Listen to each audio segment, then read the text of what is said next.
Assalamualaikum warahmatullahi wabarakatuh. Waalaikumsalam warahmatullahi wabarakatuh. Nahmaduhu wa nasta'inu wa nastaghfiruh wa na'udzu billahi min shururi anfusina wa min sayyiati a'malina. May yahdihillahu fala mudilla lahu wa may yudlil fala hadiya lahu. Qala Allahu ta'ala fil Qur'anil Karim. A'udzu billahi minasyaitonir rajim. Bismillahirrahmanirrahim. Ud'uni astajib lakum. Al-ayah. Yang kami hormati Ibu RT serta pengurus pengajian RT 105 serta ibu-ibu jamaah yang mudah-mudahan kita semua langkahnya, niat kita tentunya mendapat ridho dari Allah Subhanahu wa ta'ala. Amin. Ya Rabbal alamin. Ibu-ibu jamaah rahimakumullah, pada kesempatan ini saya melanjutkan pada minggu yang lalu atau beberapa minggu yang lalu kaitannya yang biasa kita lakukan sehari-hari, yakni tentang doa. Waktu itu kan masalah sholat, maka lanjut setelah sholat yaitu doa. Sebelum berdoa tentunya kita beristighfar terlebih dahulu. Jangan lupa istighfar sebagaimana dicontohkan oleh baginda Rasul. Istighfar misalkan 3 kali, lalu membaca Asmaul Husna sesuai kemampuan kita, mau 100 mau 200, lebih banyak tentunya lebih bagus. Dan sebelum berdoa bersihkan terlebih dahulu dengan membaca istighfar, misalkan sempatnya 50 atau 100 kali, misalnya astagfirullahaladzim 100 kali misalnya. Lalu saya hajatnya, keinginannya, yakni pengen anak-anak kita menjadi anak yang soleh. Tentunya Asmaul Husnanya itu sangat berkaitan tentang hajat kita. Tadi misalkan kalau subhanallah udah pasti ya, subhanallah, alhamdulillah, misalkan 33 kali, Allahu Akbar, agungkan dulu Allahnya. Setelah itu ucapan yang ringan tetapi pahalanya lebih besar, yakni dengan lafaz la ilaha illallah misalkan 100 kali. Lalu hajatnya tadi itu, Allah tentunya lebih tahu apa keinginan kita, maka bacalah Asmaul Husna dengan membaca lafaz al-alim atau ya alim, ya alim, ya alim. Allah Maha mengetahui, Allah Maha mengetahui, ya alim, ya alim, ya alim, ya alim. Terus Allah Maha mendengar. Doa kita pengen didengar, berarti ya sami, ya sami, ya sami. Mau 50 kali, mau 33 kali, terserah, atau mau 100 kali biar genap, gampang dihitungnya misalnya. Terus Allah Maha mengabulkan dan hajat kita pengen dikabulkan, doa kita pengen dikabulkan. Berarti ya mujib, ya mujib, ya mujib, ya mujib 100 kali misalkan.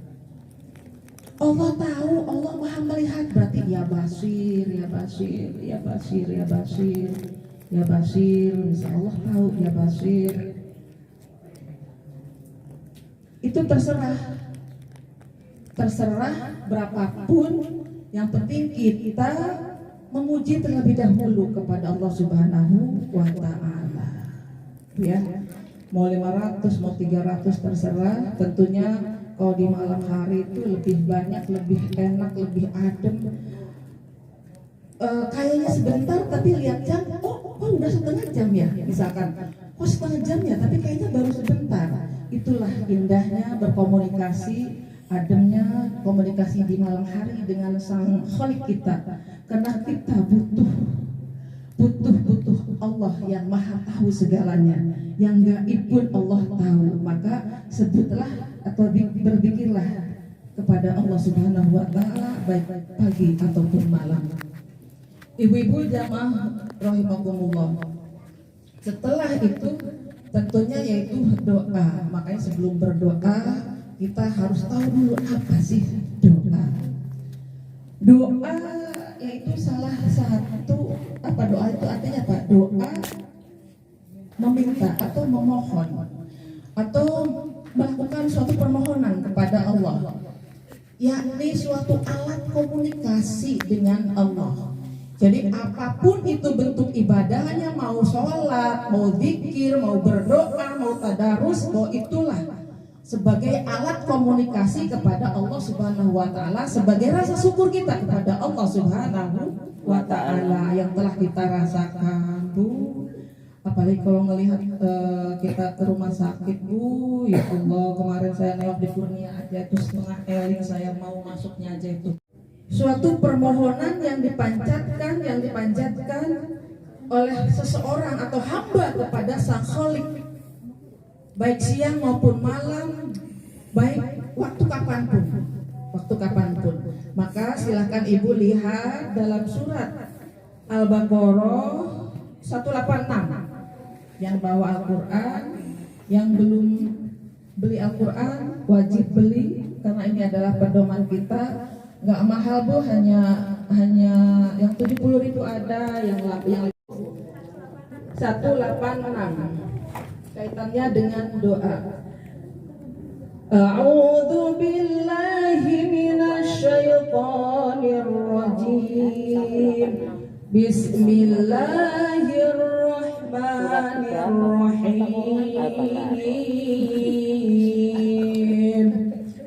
Wa idza sa'alaka 'ibadi anni fa inni qarib ujibu da'watad da'i idza da'an falyastajibu li wal yu'minu bi la'allahum yarshudun. Mad arid lis-sukun di akhir ayat bisa sampai 6 harokat. Ibu sambil tiduran silahkan, Ibu. Yarshudun.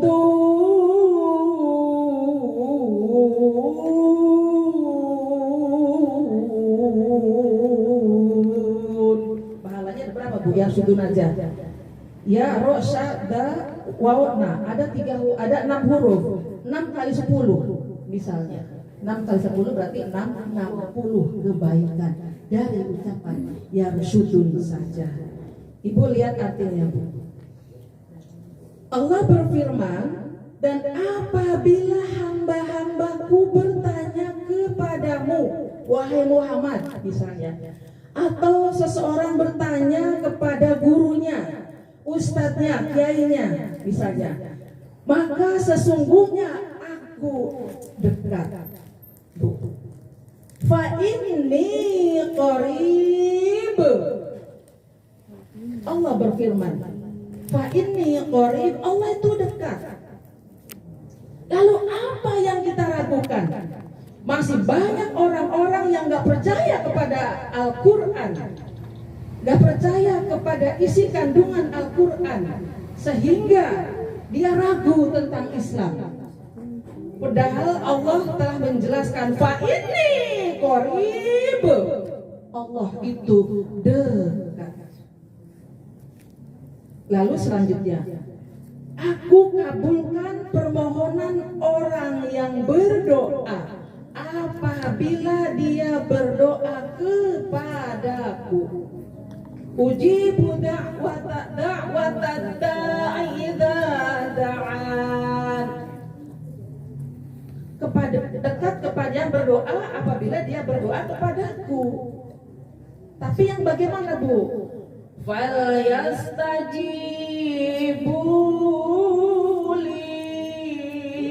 hendaklah mereka memenuhi perintahku. Kalau pengen hajatnya dikabulkan, maka kata Allah, hendaklah mereka memenuhi permintaanku. Apa permintaan Allah? Hanya ibadah dan ibadah. Yang wajib dan sunnahnya itu adalah perintah-perintah Allah yang harus kita lakukan. Caranya yakni mencontoh, meneladani apa yang dicontohkan oleh baginda Rasul. Bagaimana baginda Rasul ibadahnya? Tidurnya sehari semalam hanya 3 jam. Bisakah kita seperti baginda Rasul? Bisa orang kan bahas ininya. Orang jangan nyerah. Oh lemes katanya. Lafad fal yastajibuli, Allah berfirman, maka lakukan apa perintahku, penuhi apa perintahku, yang wajib, yang sunnah. Yang wajib berarti itu rukun Islam dan rukun imannya penuhi. Dan yang sunnah tentunya sholat sunnah yang telah dicontohkan oleh baginda Rasulullah Sallallahu Alaihi Wasallam. Zikirnya tadi sholat malamnya, yang sudah membiasakan sholat malam berarti dia sudah istiqomah.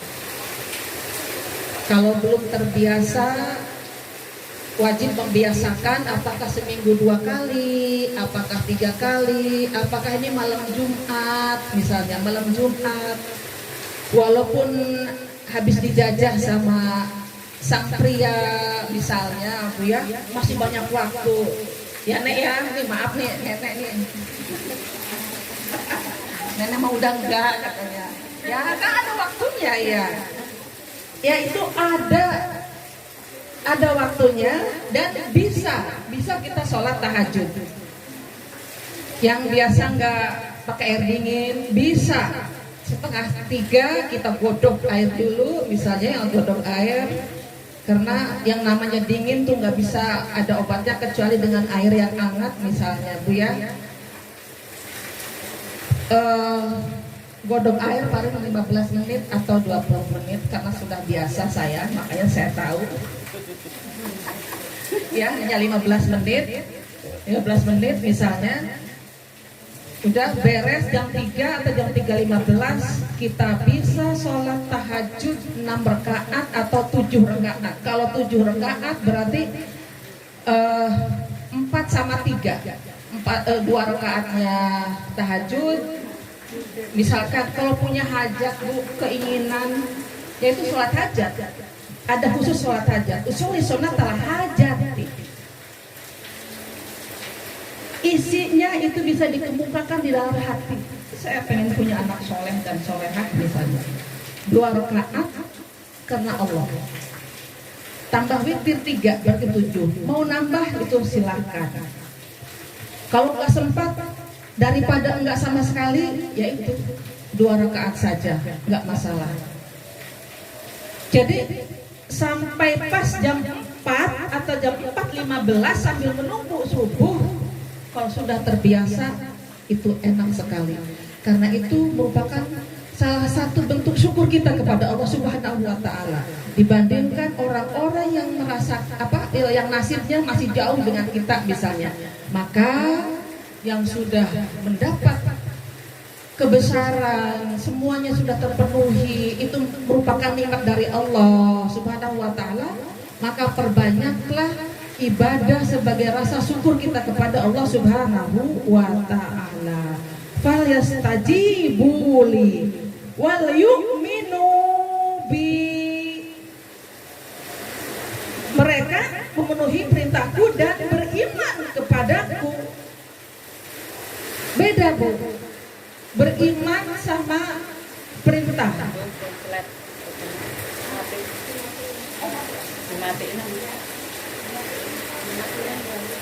Kalau beriman itu betul-betul suatu keyakinannya sudah maksimal. Yang ibadahnya orang-orang misalnya sholat wajib, orang-orang misalnya yang orang biasa yang jarang zikir bisa 5 menit, tapi dia bisa sholatnya 15 menit atau mungkin setengah jam. Setelah sholat asar 15 menit itu bisa membaca tadarus Al-Quran 50 ayat. Itu bisa. Itu saya, maaf saya bukannya ini, tapi sebagai contoh aja. Di kantor misalkan sholat asar 3:30, beres jam 4 kurang seperempat, tapi bisa dengan tadarus daripada ngobrol 50 ayat bisa.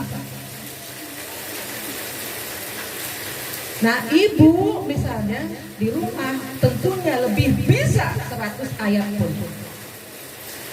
kalau sudah nawaitu. Kenapa? Karena kita menginginkan tadi tuh wal yastajibu li wal yu'minu bi, pengen dikabulkan, pengen didengerin doanya oleh Allah Subhanahu wa taala. La'allahum yarshudun, agar mereka memperoleh kebenaran. Memperoleh kebenaran. Apa sih kebenaran? Kebenaran itu yang pasti, yang datangnya dari Allah. Kita nggak ragu-ragu terhadap kebenaran apa-apa yang telah dijelaskan oleh Allah Subhanahu wa ta'ala, apa yang terdapat di dalam Al-Quran. Maka kata Allah, misalkan ud'uni astajib lakum, misalnya berdoalah akan kami perkenankan akan kami kabulkan doamu. Maka bagi orang yang sudah beriman hanya tinggal membiasakan ibadah setiap hari tanpa mengenal perhitungan, karena itulah yang menginginkan mendapat ridho dari Allah Subhanahu wa ta'ala. Apa yang kita ragukan? Bukankah ini sudah jelas bahwa Allah itu akan dekat kepada orang-orang yang melakukan ibadah baik siang maupun malam? Tapi masih banyak orang-orang di luar sana yang masih ragu kepada kebenaran Al-Quran. Padahal di dalam surat Al-Baqarah ayat 1 dan 2, Dalikal kitabul la raiba fihi, misalnya, tidak ada keraguan di dalam Al-Quran, hudan lil muttaqin, itu hanyalah petunjuk bagi orang-orang yang bertakwa. Jadi kita nggak boleh ragu apa yang terdapat, apa penjelasan-penjelasan yang terdapat dalam Al-Quran. Satu lagi Bu ayatnya, coba surat Al-A'raf. Al-A'raf surat ke-7.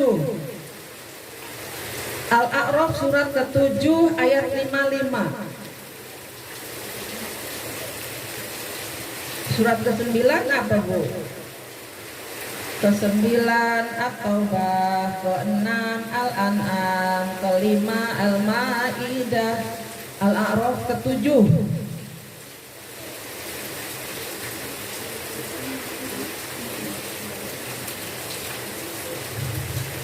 Ayatnya ayat 55. Ayatnya pendek. A'udzubillahi minasyaitonirrajim. Ud'u rabbakum tadarru'an wa khufyan innahu la yuhibbul mu'tadin.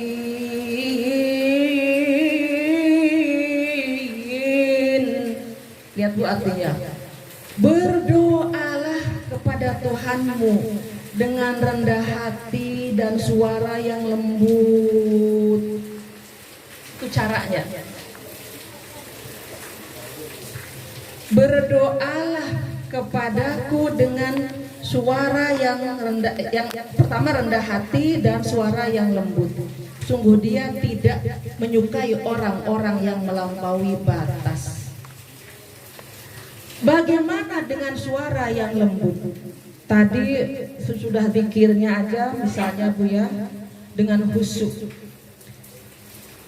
Ya Alim tadi tuh, ya Sami pengen didengar oleh Allah, ya Basir, ya Basir, ya Basir, ya Basir. Apalagi kalau ketika membaca ya Mujib, ya Mujib, ya Mujib, sambil dihayati ya Mujib, Engkau maha mengabulkan, Engkau maha mengabulkan ya Mujib, ya Mujib, ya Mujib.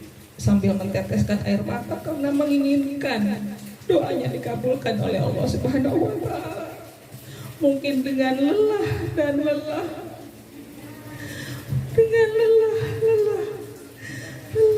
lelah, tapi dia optimis bersujud kepada Allah di malam hari ketika orang-orang sedang ngorok, karena dia tidak tahu, karena dia mungkin mengiranya hidupnya selamanya, padahal umur kita sudah 50 mau ke 60 misalnya. Yang Mujib, yang Mujib, menginginkan harapan-harapannya dikabulkan oleh Allah Subhanahu wa Ta'ala. Ya Mujib, asal membaca zikirnya dengan lemah lembut, dengan merendahkan diri, tentunya dengan menundukkan mata kita di dalam di sejadah, menundukkan ya Alim, ya Alim misalnya.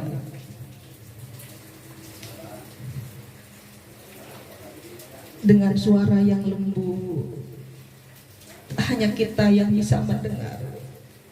Jangan sampai mengganggu orang lain kalau kita berdoa, hanya kita yang bisa mendengarnya. Wa khufyah, kata Allahnya wa khufyah, dengan lemah lembut. Innahu la yuhibbul mu'tadin. Ingat, Allah tidak menyukai orang-orang yang melampaui batas, berarti orang-orang yang sombong. Ya, bagaimana orang yang sombong? Mungkin aja dia berdoa, tapi tadi itu nggak punya etika, nggak rendah diri, nggak rendah hati, atau mungkin nggak membaca Asmaul Husna. Begitu selesai sholat misalkan, Assalamualaikum warahmatullahi wabarakatuh, Astagfirullah juga asal tidak menghayati Astagfirullahaladzim, berarti memohon ampun kepada Allah. Dia langsung ya Allah misalnya. Itu bukan cara yang telah dicontohkan oleh baginda Rasul, yakni puji terlebih dahulu Allahnya sesuai dengan kemampuan kita, sesuai dengan kemampuan kita Bu ya. Mau 100, 200, biasanya nanti kalau sudah terbiasa nambah, jadi zikir 1000 itu kayak 100, padahal sudah 10 Asmaul Husna yang baca. Ibu-ibu jamaah rahimakumullah, misalkan ya silahkan baca ta'ud ya, a'udzubillahi minasyaitonirrajim, misalkan bismillahirrahmanirrahim. Banyak doa-doa, cara-cara doa di buku Yasin juga banyak Bu ya. Doa yang terdapat dalam Al-Quran itu ada 75 ayat tentang doa di dalam Al-Quran.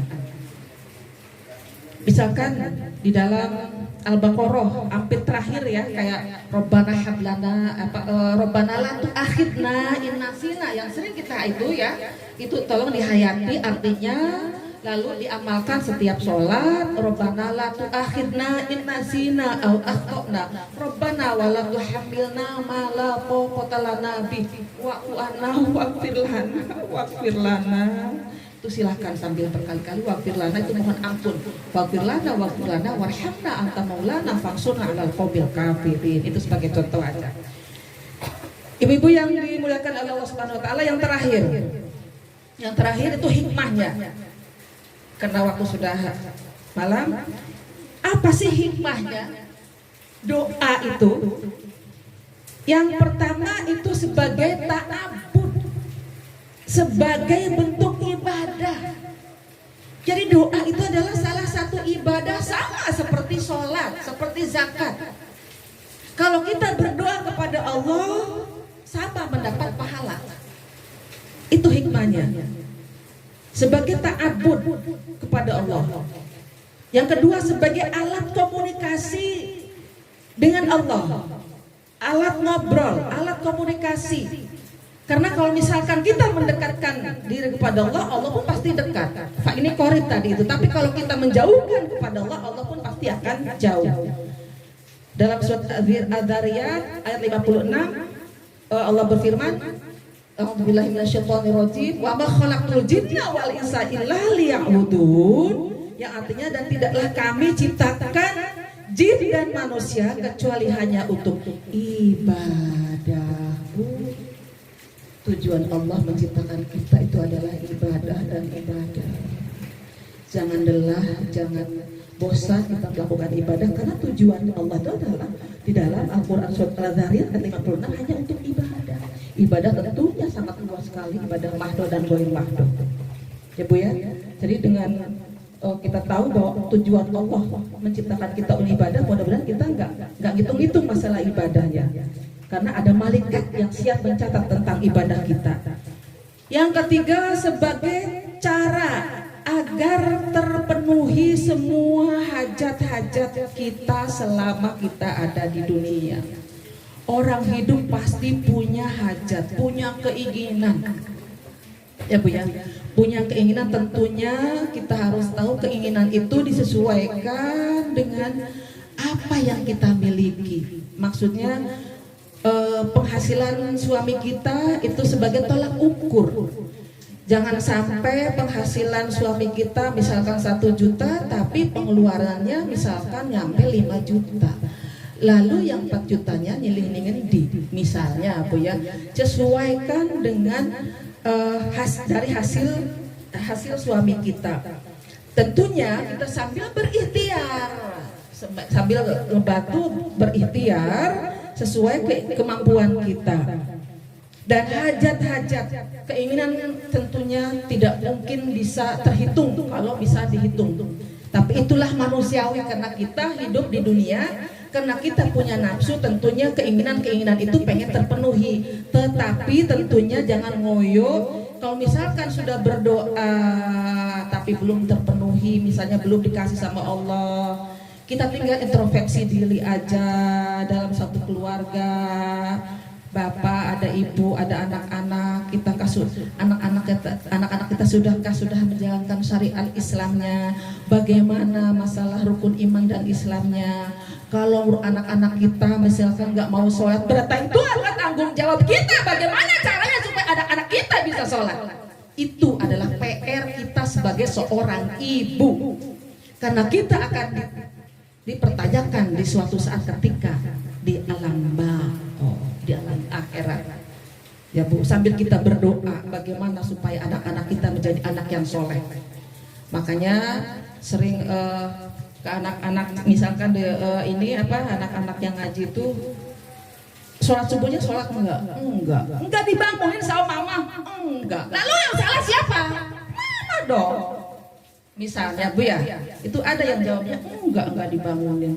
Berarti yang salah ibunya. Jadi walaupun masih kelas 2 SD, kelas 3 SD biasakan. Kalau bulan ini misalkan masih belum sholat subuh, berarti bulan berikutnya harus bisa. Walaupun jam 6 Bu, biasakan. Minggu ini jam 6, minggu depan berarti kurang jam 6. Terus lama-lama insya Allah bisa. Yang penting ikhtiar kita dengan doa kita harus seimbang. Jangan doa baik tapi ikhtiarnya ngobrak-ngobrak anaknya misalkan, enggak, itu salah, caranya enggak begitu ya Bu ya. Harus seimbang antara ikhtiar dan doanya kalau menginginkan anak kita jadi anak yang soleh. Yang terakhir, yang keempat, hikmah daripada doa itu untuk mencapai surganya Allahu Rabbul Alamin. Kalau sudah ibadah tentunya akan mencapai yang terakhir, surganya Allah Subhanahu wa taala. Surganya ada 7 tingkatan macam-macam surga. Bu Sodikin inget nggak? Saya hafalnya ayatnya aja karena ayat ini hafalnya saya ketika sekolah. Jadi sekarang dicarinya susah. Saya bacakan ayatnya. Kalau Bu Sodikin bisa, ya silahkan tebak. A'udzubillahi minasyaitonirrajim. Wasari'u ila maghfiratin min rabbihim wa jannah arduha samawati wal ardh u'iddat lil muttaqin. Surat apa? Kalau nggak tahu berarti PR lagi. Ya, saya hafalnya waktu sekolah. Jadi dicari juga belum ketemu. Wasari'u, bersegeralah mencapai surga dengan penuh kenikmatan, ampunan dengan ila magfirah itu adalah ampunan, mir rabbihim itu adalah dari Tuhanmu, wa jannah yaitu surga, arduha samawati wal ard itu seluas surganya itu adalah seluas langit dan bumi. Jadi surga itu adalah seluas langit dan bumi. Wa iddat lil muttaqin yaitu disediakan untuk orang-orang yang bertakwa. Siapakah orang-orang yang bertakwa? Ya kita. Kita adalah orang-orang yang bertakwa, yang melakukan ibadah tanpa kenal lelah, yang melakukan pengajian tanpa menghitung-hitung. Insya Allah kita akan mendapat surganya Allah asal kita tadi itu memenuhi apa yang diharapkan oleh Allah Subhanahu wa Ta'ala, yakni menjalankan perintahnya dan beriman kepadanya. Ya Bu ya, mungkin itu saja kaitannya dengan kultum pada hari ini. Tentunya kami mohon maaf bila ada kesalahan, mudah-mudahan ada manfaatnya. Dan sairi wa afu minkum. Wassalamualaikum warahmatullahi wabarakatuh.